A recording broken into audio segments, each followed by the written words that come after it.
안녕하세요, 최인호입니다. 이제 수능이 정말 코앞으로 다가왔습니다. 그래서 많은 학생들이 예열 지문을 부탁을 해서 제가 예열 지문을 올리는 겸 올해 수능 독서 영역은 어떻게 출제될 것인지 그 방향성을 말씀해 드리도록 하겠습니다. 자, 제가 이거 말씀드리는 분은 기존에 출제됐던 방식들을 토대로 해서 말씀드리는 거지 절대적인 것은 아니라는 거 미리 말씀드리도록 하겠습니다. 자, 수능 국어는 매년 어떻게 출제될까요? 첫 번째 바로 뭐냐면 일단은 6월하고 9월 평가원의 구조의 동일성을 가지고 출제된다라는 거. 자, 그리고 내용의 유사성 정도라고 보면 됩니다. 이 중에서도 중요한 건 바로 구조의 동일성이 되겠습니다. 그러면 선생님 구조의 동일성이 뭐예요? 라는 것들 궁금해하는 친구들이 있을 거예요. 자, 제가 우리 영상은 제 강의를 듣든 안 듣든 모든 학생들이 시험을 잘 보라 라는 마음에서 하는 거기 때문에 구조의 동일성이 뭔지 다시 한번 소개해 드린다면, 자, 예를 든다면 6월 모의고사를 한번 볼게요. 인문 지문부터 본다면 가나 결합형이 있었고 한 번은, 그리고 9월에서는 그냥 단독 지문이 나왔습니다. 여기서 우리가 중요한 포인트가 바로 뭐냐면 지문의 구조성이죠. 6월의 가나 결합형에서의 구조라는 건 가나의 각각의 글의 구조가 어떻게 서로 호응하는지, 그래서 이 두 제시문 간의 연관성을 어떻게 짚고 있는지, 그리고 이 연관성 속에서는 그 두 글의 어떠한 공통의 화제와 그리고 각각의 차이가 뭔지라는 걸 보면 될 것 같고요. 9월의 단독 지문에서는 인간의 정신과 영혼에 관한 것이죠. 그러면 정신과 영혼에 관한 것들의 일방적인 한 주장과 그것을 비판하는 주장으로 대립됩니다. 그러면 여기서의 구조라는 건 글쓰기 어떠한 유형인데, 바로 글쓰기 유형이 하나의 화제를 놓고 서로 대립적인 관점으로 한쪽이 한쪽을 비판하는 글쓰기를 하고 있구나 라고 보시면 되는 겁니다. 그러면 제가 다시 한번 인문 쪽만 정리를 해 본다면, 인문 지문에서의 구조, 이 구조라는 건 서론을 잘 보고 그 구조라는 것이 앞으로 본론에 어떻게 보면 전개되는 방식이죠.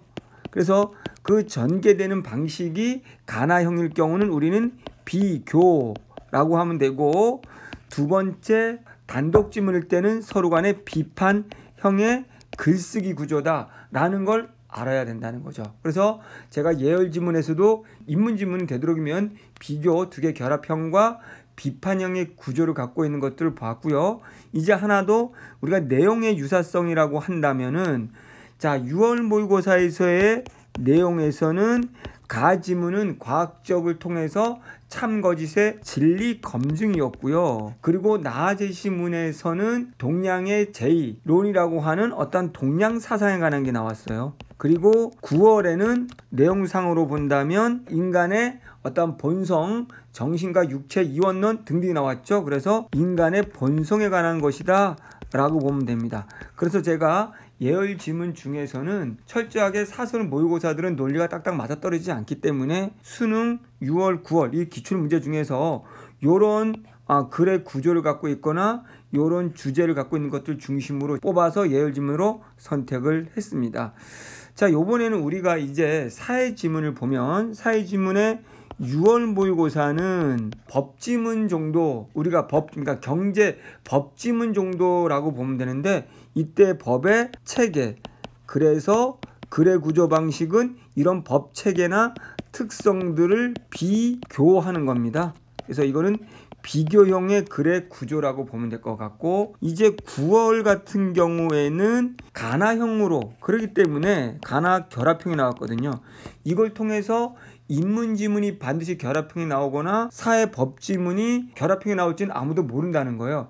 이걸 토대로 우리가 과학지문이 결합형이 나올 수도 있겠죠. 어쨌든 9월의 가나형에서는 여기에 나온 내용이 바로 결합형이니까 우리는 구조상은 뭐야 될까요? 이 두 개를 비교하는 걸 봐야 되고, 내용상으로는 광고와 광고를 통한 경제적인 효과를 물었습니다. 그래서 제가 예열 지문에서는 이 법 체계에 대한 비교에 관한 것들 중심으로 예열 지문을 선택을 했고요.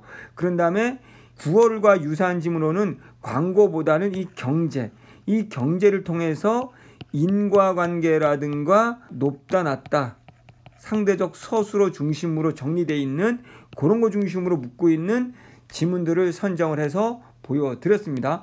자, 이제 세 번째 우리 과학을 보면, 과학에서 우리 6월은 코로나 때문인지 모르겠지만 바이러스를 찾아가는 과학적인 플러스 기술적인 거에서 이 기술이 작동하는 과정을 보여줬다라는 거 보시면 되고, 여기에서의 어떠한 내용상 측면이라는 것은 바로 바이러스에 관한 것이다 라고 보시면 될 것 같고요. 자, 9월에서는 역시 똑같습니다. 최근에 어떤 과학기술 중에 그래서 메타버스라는 게 나왔는데, 역시 이것도 메타버스가 어떻게 작동하는지의 과정의 글쓰기인 겁니다.